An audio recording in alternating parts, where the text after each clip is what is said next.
Chapter 12. You sleep soundly, Jonas? His mother asked at the morning meal. No dreams? Jonas simply smiled and nodded, not ready to lie, not willing to tell the truth. I slept very soundly, he said. I wish this one would, his father said, leaning down from his chair to touch Gabriel's waving fist. The basket was on the floor beside him. In its corner, besides Gabriel's head, the stuffed hippo sat staring with its blank eyes. So do I, Mother said, rolling her eyes. He's so fretful at night. Jonas had not heard the new child during the night because, as always, he had slept soundly. But it was not true that he had no dreams. Again and again he had slid down that snow-covered hill. Always in a dream it seemed as if there were a destination, a something he could not grasp what, that lay beyond the place where the thickness of a snow blocked the sled to a stop. He was left, upon awakening, with the feeling that he wanted, even somehow needed, to reach to something that waited in the distance. The feeling that it was good, that it was welcoming, that it was significant. But he did not know how to get there. He tried to shed the leftover dream, gathering his schoolwork and preparing for the day. School seemed a little different today. The classes were the same: language and communications, commerce and industry, science and technology, civil procedures and government.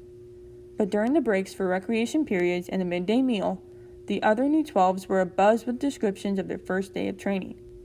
All of them talked at once, interrupting each other hastily, making the required apology for interrupting, then forgetting again in the excitement of describing the new experiences. Jonas listened.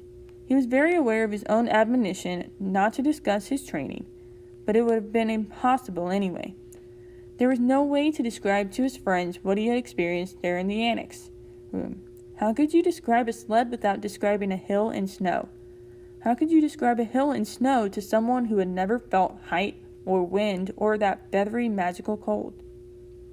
Even trained for years as they all been in precision of language, what words could you use in which would give another the experience of sunshine? So it was easy for Jonas to be still and to listen. After school hours, he rode again besides Fiona to the house of Old. I looked for you yesterday, she told him, so we could ride home together. Your bike was still there, and I waited a little while, but it was getting late, so I went on home. I apologize for making you wait, Jonas said. I accept your apology, she replied automatically. I stayed a little longer than I expected, Jonas explained. She pedaled forward silently, and he knew that she expected him to tell her why. She expected him to describe his first day of training, but to ask would have fallen into the category of rudeness. You've been doing so many volunteer hours with the Old, Jonas said, changing the subject. There won't be much that you don't already know. Oh, there's lots to learn, Fiona replied. There's administrative work, and the dietary rules, and punishment for disobedience. Did you know that they use a discipline wand on the Old, same as for small children? And there's occupational therapy, and recreational activities, and medications, and... They reached the building and braked their bikes. I really think I like it better than school, Fiona confessed. Me too, Jonas agreed, wheeling his bike into its place. She waited for a second, as if, again, she expected him to go on. Then she looked at her watch, waved, and hurried towards the entrance. Jonas stood for a moment beside his bike, startled. It had happened again. The thing that he thought of now as seeing beyond. This time it had been Fiona who had undergone that fleeting, indescribable change. As he looked up and towards her going through the door, it had happened. She changed. Actually, Jonas thought, trying to recreate it in his mind, it wasn't Fiona in her entirety. It seemed to be just her hair, and just for that flickering instant. He ran it through his mind. It was clearly beginning to happen more often. First the apple a few weeks before. The next time had been the faces in the audience at the auditorium just 2 days ago. Now today, Fiona's hair. Frowning, Jonas walked towards the annex. I will ask the giver, he decided. The old man looked up, smiling, when Jonas entered the room. He was already seated beside the bed, and he seemed more energetic today, slightly renewed and glad to see Jonas. Welcome, he said. We must get started. You're 1 minute late. I apologize, Jonas began, then stopped, flustered, remembering there were no apologies. He removed his tunic and went to the bed. I'm 1 minute late because something happened, he explained. And I'd like to ask you about it if you don't mind. You may ask me anything. Jonas tried to sort it out in his mind that he could explain it clearly. I think it's what you call seeing beyond, he said. The giver nodded. Describe it, he said. Jonas told him about the experience with the apple, then a moment on the stage when he had looked out and seen the same phenomenon in the faces of a crowd. Then today, just now, outside, it happened with my friend Fiona. She herself didn't change exactly, but something about her changed for a second. Her hair looked different, but not in its shape, not in its length. I can't quite... Jonas paused, frustrated by his inability to grasp and describe exactly what had occurred. Finally, he simply put it. It changed. I don't know how or why. That's why I was 1 minute late, he concluded, and looked questioningly at the giver. To his surprise, the old man asked him a question which seemed unrelated to the scene beyond. When I gave you the memory yesterday, the first one, the ride on the sled, did you look around? Jonas nodded. Yes, he said, but the snow in the air made it hard to see anything. Did you look at the sled? Jonas thought back. No, I only felt it under me. I dreamed of it last night, too, but I don't remember seeing the sled in my dream, either. Just feeling it. The giver seemed to be thinking. When I was observing you before the selection, I perceived that you probably had the capacity, and what you described confirms that. It happened somewhat differently to me, the giver told him. When I was just your age, about to become the new receiver, I began to experience it took a different form. With me, it was, well, I won't describe that now. You wouldn't understand it yet. But I think I can guess how it's happening with you. Let me just make a little test to confirm my guess. Lie down. Jonas lay down on the bed again with his hands at his side. He felt comfortable here now. He closed his eyes and waited for the familiar feel of the giver's hands on his back. But it didn't come. Instead, the giver instructed him, call back the memory of the ride on the sled. Just the beginning of it, where you're on the top of a hill before the slide starts. And this time, look down at the sled. Jonas was puzzled. He opened his eyes. Excuse me? He asked politely. But don't you have to give me the memory? It's your memory now. It's not mine to experience any longer. I gave it away. But how can I call it back? You can remember last year or the year that you were a 7 or a 5, can't you? Of course. It's much the same.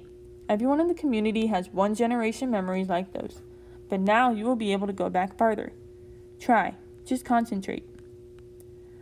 Jonas closed his eyes again. He took a deep breath and saw the sled in the hill and the snow in his consciousness. There they were, with no effort. He was again sitting in that whirling world of snowflakes atop the hill. Jonas grinned with delight and blew his own steamy breath into view. Then, as he had been instructed, he looked down. He saw his own hands furred again with snow, holding the rope. He saw his legs and moved them aside for a glimpse of a sled beneath. Dumbfounded, he stared at it. This time it was not a fleeting impression. This time the sled had, and continued to have, as he blinked and stared at it again, that same mysterious quality that the apple had so briefly. And Fiona's hair? The sled did not change. It simply was whatever the thing was. Jonas opened his eyes and was still on the bed. The giver was watching him curiously. Yes, Jonas said slowly. I saw it in the sled. Let me try one more thing. Look over there in the bookcase. Do you see the very top row of books? The ones behind the table on the top shelf? Jonas sought them with his eyes. He stared at them, and they changed. But the change was fleeting. It slipped away in the next instant. It happened, Jonas said. It happened to the books, but it went away again. I'm right then, the giver said. You're beginning to see the color red. The what? The giver sighed. How to explain this?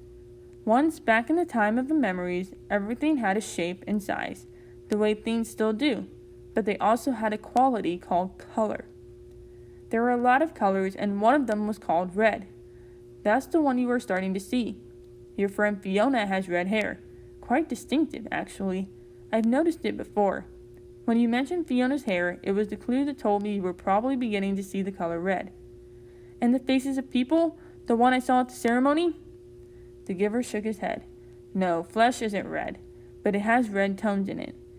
There was a time, actually, you'll see this in memories later, when flesh was many different colors. That was before we went to sameness. Today, flesh is all the same, and what you saw was the red tones, probably when you saw faces take on colors. It wasn't as deep or vibrant as the apple or your friend's hair. The giver chuckled suddenly. We never completely mastered sameness, I suppose. The genetic scientists are still hard at work, trying to work the kinks out. Hair like Fiona's must drive them crazy. Jonas listened, trying hard to comprehend. And the sled, he said? It had the same thing, the color red. But it didn't change. Giver, it just was. Because it's a memory from the time when color was. It was so... Oh, I wish the language were more precise. The red was so beautiful. The giver nodded. It is. Do you see it all the time? I see all of them, all the colors. Well, I? Of course.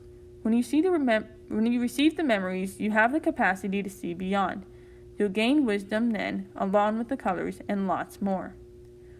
Jonas wasn't interested, just then, in wisdom. It was the colors that fascinated him. Why can't everyone see them? Why did colors disappear? The giver shrugged. Our people made that choice, the choice to go to sameness. Before my time, before the previous time, back and back and back. We relinquished color when we relinquished sunshine and did away with differences. He thought for a moment. We gained control of many things, but we had to let go of others. We shouldn't have, Jonas said fiercely. The giver looked startled at the certainty of Jonas's reaction. Then he smiled wryly. You come very quickly to that conclusion, he said. It took me many years. Maybe your wisdom will come much more quickly than mine. He glanced at the wall clock. Lie back down now. We have so much to do. Giver, Jonas asked as he arranged himself again on the bed, how did it happen to you when you were becoming the receiver? You said that the seeing beyond happened to you, but not in the same way. The hands came to his back. Another day, the giver said gently. I'll tell you another day. Now we must work. And I thought of a way to help you with the concept of color. Close your eyes and be still now. I'm going to give you a memory of a rainbow.